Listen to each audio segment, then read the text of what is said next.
Yeah, this is Robin from the Back Pain Secret podcast, and today's topic is stop quitting on your sciatica pain goals, okay? Stop quitting on your sciatica pain goals. I'm going to play the intro song. I'm going to be right back, guys. So, here's the important question. How can back pain sufferers like us, who don't want to use prescription drugs or go through surgery, heal our back pain? How do we live our daily lives in a way that allows us to go to work, take care of our families, enjoy life, and still manage our back pain? That is the question, and this podcast will give you the answer. My name is Robin Wakeham, and welcome to Back Pain Secrets. Okay, guys, so I'm back, and today's topic is stop quitting on your sciatica pain goals, okay? This is something very, very common that I see in the office here, you know. People coming in with back pain, neck pain, and sciatica pain, of course, and they have all of these dreams, you know, how to reduce their pain and what they want to do, okay? Most people start off, you know, they go in and they do all the work, but then for some reason, or that's the reason I'm going to talk about, they just quit, okay? And this could be also applicable to other parts of your life, other goals that you might have, okay? So it's not just pain goals, but I'm doing this because I have a patient story for you guys, like always, okay? This is Ruben, okay? Ruben is a male. He's 45 years old. He has 2 kids, and he's married. And his name is made up, of course, to protect the innocent. Ruben works as a fireman. Growing up, he played a lot of hockey. He actually went professional for a year or two, but he got injured, okay? He injured his back playing ice hockey. So he was in quite bad shape there. You know, he had some disc problems in his lower part of his back. And Ruben loved like being physical, using his body, you know. So when he couldn't play hockey, he became a fireman, okay? And he's been working as a fireman now for the past 10 years, okay? But over the last 10 years, basically, he has had problems with his back, small irritations, but this has grown. He's 45 now. He's getting older, and the injury he acquired from the hockey career he had, and all the wear and tear he's putting his back through doing the fireman thing, is getting up. It's like irritating his back. Okay, so right now he has like a herniated disc. He has a slip disc. And this is creating sciatica for him. And the doctors for the past 5 years has wanted to operate on his back, but he's been very, very afraid of that. He don't want to operate his back at all. Externally, you know, you could see when you met Ruben, that his body was his temple, you know, that was his whole identity, you know. He worked out in the gym like 7 days a week, sometimes twice, you know. He watched what he was eating, and But even all the workouts, all the correct food and all of this, you know, he was struggling now to keep up with the farm work job and the training, you know. And this is hard stuff, you know. And he was 45 years old as well. And even though he wasn't really old, he was getting up there, you know. I mean, a lot of the other firemen were like in their 30s, you know, 25 to 30 years old. And that also decreased the stuff, but the main reason why he couldn't keep up was the back pain and the sciatica pain, okay?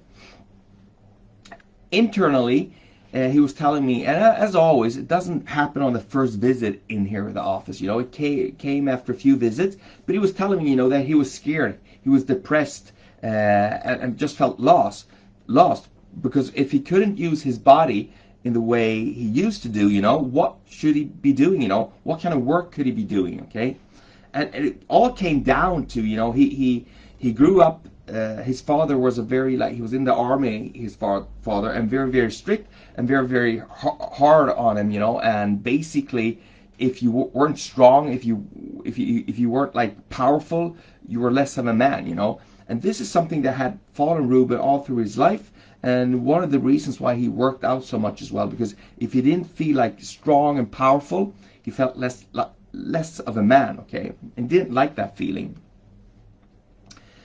So after a while, you know, we had a few chat and stuff, and he went back, and I tried to help him with different things there, the exercises that he could redo and so forth. But then after a few months, he came back, and he told me that he'd been in a big fire, and he ran up this fire ladder, you know, very, very high up, and during this, and he had something on his back as well. I think it was like a hose or something heavy on his back, and he more or less heard his back pop, okay, and he felt excruciating pain in his right leg, and he actually peed in his pants.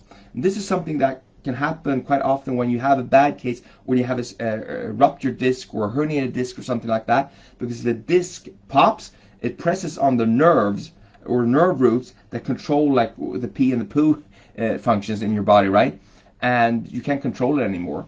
So he had that, and he couldn't complete the fire, right? And this was something that was bad, because not only did he feel ashamed that he couldn't help the people that were in the fire, but also he was the weak link in the group now, and they couldn't really rely on him. Okay, so they called an ambulance. He got acute back surgery. They fused a few vertebrae in his lower back. They actually took away the discs. So when he came back to me, he was actually up walking. But he could absolutely not work out as hard in the gym as he used to, okay? It was like 50-60% less, okay? He was not going to be able to do the fireman thing like he was doing, okay? And like losing the fireman thing and working out, okay? Because when he was doing those things, his brain released endorphins, you know. That's the hormone that feels nice whenever you do something physical, you know. You feel kind of calm and you feel on top of the world. He wasn't able to get that release anymore, okay.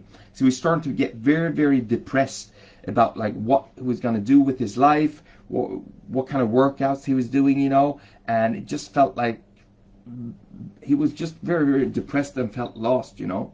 So he came to me and we sat and we had a chat about this, you know, and I told Ruben, you know, I've been in something similar when I injured my back 25 years back, also playing ice hockey actually, and I was also lost for a good 3 years, you know, before I found my purpose and goals in life again. And I told him, you know, you have to like redo your goals now based on your back condition, and based off that you've had surgery, you're not going to be able to work out as hard in the gym, and you're not going to be doing the fireman thing anymore, you know. So what else could you do?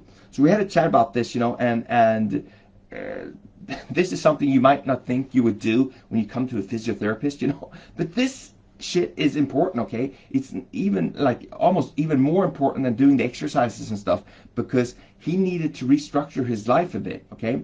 So we came up with a few goals to him. First off, he was going to study to become a fire inspector. One of these guys that he'd been working as a fireman for many years now. He had all this experience. He just needed to take a few courses, you know, night courses, and he could actually like walk around on and be this inspector instead. So he could still use his knowledge, but he didn't need to use his body as much, okay? Second, he had two boys, and they were like, I think, what, 8 or 10 or 12 or 13 or something like that, and they were playing ice hockey. But because he was working as a fireman before, and he had these different shifts, he couldn't really be in the trainings with them. And this was something that he had been really, really sad about, you know, because he had all this knowledge about the hockey, and he loved his two boys, right? So right now, what he did, I told him to sign up to be like a coach or an assistant coach, at least for the team, you know. So he was going to get that rush as well. And then last of all, you know, we needed to look over the routine he was doing with his back, okay? He couldn't go into the gym anymore and do these heavy like squats and deadlifts and stuff like that. So we totally redid his workout routine. And the first thing I told him, you know, you need to take that morning walk every morning, half an hour walk, 7 days a week, never miss it. Number one, okay? And then we more or less redid the stuff in his gym, so just to do like machine training, no free weights, okay? And more core stability exercises. So that was like the basis of it. But I also gave Ruben three things he should focus on now to acquire his goal, okay? So first I told Ruben, you know, you need to start visualizing again these 3 goals, okay? Daily, okay? I mean, when you were a hockey star, okay, I bet you sat around dreaming of the big games that you were having, okay? You wanted it so bad, you could basically taste taste it when you were playing hockey, right? When you're doing the goals and all of that, and you could see it in your dreams. You would like think about it during the day. It consumed you, right? And when you have,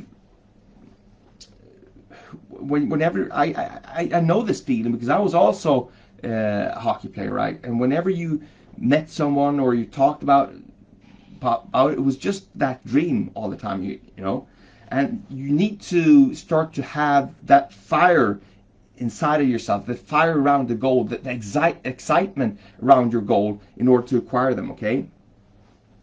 Most people, what they do when they have a goal is this, and this doesn't really work, They get a calendar, and they put like all the to-dos in the list, okay? And that's a good start, but what that is not, they're not getting emotional charge around their goals, okay?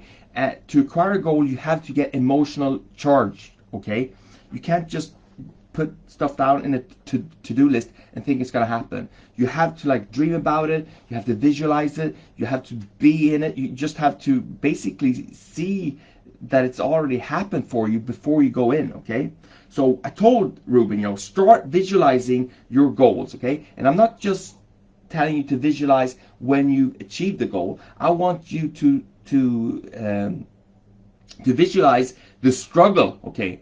It's going to be hard, man, to go back to school, for example, to sit at the and take notes and all of that, You're not used to that, and study to be this fire inspector. It's going to be hard to like combine with the family life, you being studying and also them being a hockey trainer and also redoing your physical exercise program, okay? It's going to be a challenge for you. But I want you to visualize that, but also then when you have achieved those goals, okay? So start visualizing. Also, I told Ruben, my friend, like you need to start scoring yourself every week, okay? So every like pick a day, if it's Monday or if it's Saturday, a day that suits you, okay? But keep it consistent to that day, okay? And you sit down and you score yourself, on these 3 goals, Think of all the goals that you've done during the week and the common goals that you're going to have for the next week, okay? And you say to yourself, hey, how did I do this week on my goals, okay? And you basically grade yourself from 1 to 10, okay? So a 4, okay, I sucked, okay? Number 6, I did okay. And number like 9, great. I'm getting there. I'm really doing it, You have to score yourself every week in order to keep like not forget about your goals and not let other shit come between you and your goals, because you are going to get distractions here in life. Anyone that's trying to achieve anything here in life, okay, knows this and that has achieved it, okay? Whenever you put down goals and you have like specific things you need to do, there's going to come up things in your life during the day, during the week, during the month, during the year that is going to distract you, that is going to try to get you to focus on something else, okay? But if you want to achieve it and you really want to like get this done, you need to keep your eye on the goal, okay? And you can't get distracted, okay? So important. And this is where many people mess up, okay? Because if you are not constantly thinking about your goals, scoring yourself, doing it every day, other stuff in your life is going to come up and going to get you distracted and get you off your goals, okay? So number 3, okay, let other people know about your dreams and your goals, okay? People around you, I mean your wife, your kids, your family, your friends, okay, they should really know what you're trying to accomplish, okay? And why you are trying to accomplish these goals, and also how you are trying to accomplish your goals, okay? And by when you're gonna like have completed this goal, okay? And what you are willing to go through to actually achieve the goals, okay? It's much, I know. And they should also know their role in it, okay? Okay, so it's a lot, I know, but bear with me. So if you are trying to do these 3 things now, for example, Ruben, being the fire inspector, the hockey trainer, and fixing your back, okay? If you're not talking to your wife about this, the changing in the routines and why you're doing it and how you're doing it and all of that, you're not going to succeed, because you're going to have other people pulling you back from your goals and not really understanding you and giving you shit about it. So it's very, very important that you go out and you tell people what you are trying to accomplish and why you're doing it and how you're going to do it and by when you're going to do it, okay? Very, very important. Many people mess up on this.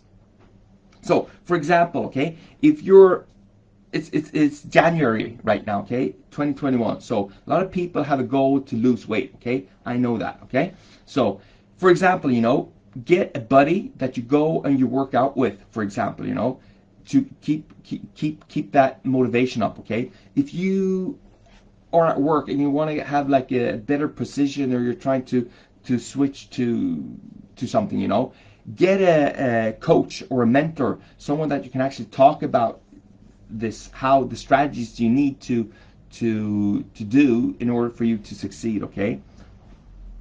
So, and you also have to have someone to share it with. So in order to succeed, you actually have, first off, you have to have someone to share your goals with, that you can talk about your goals with, okay? That is doing something similar, okay? But then you also have to have someone that can actually mentor you and you can get information from, that gonna able for you not to like mess up and do things in a quicker way, not redo it too much, okay? A lot of people, whatever you are planning to do out there are other people that have done this, the exact same thing, and in order for you to model them and see what they are doing and how they did it, you can like save so much time, okay? And just make sure that you get your goal quicker, okay? So why should you do all of this stuff if you really want to do something? Because if you don't visualize your goals, if you don't score yourself every week, and if you don't let other people know what you're gonna do, what you're about, okay, you are going to get distracted. Other things are gonna come up, I guarantee you, and you're not gonna complete your goals because you're gonna think that these other things are more important. So you have to do it every day, okay? That's the cold, hard truth. Okay, guys, I got a bit fired up there. Nice, right? Anyway, I hope you guys are doing well. If you know that you are a person that's quitting on your goals and you're not really knowing what to do, listen to this. If you have a friend, family member that are struggling with back pain and need some help, just a gentle push, send this episode to them. Okay, guys, I'll talk to you tomorrow. And guys, remember, you're just one step away from healing your back pain. Bye-bye. Want more back pain secrets? Then go ahead and get your free copy of my best-selling book, Back Pain Secrets, at backpainsecrets.com.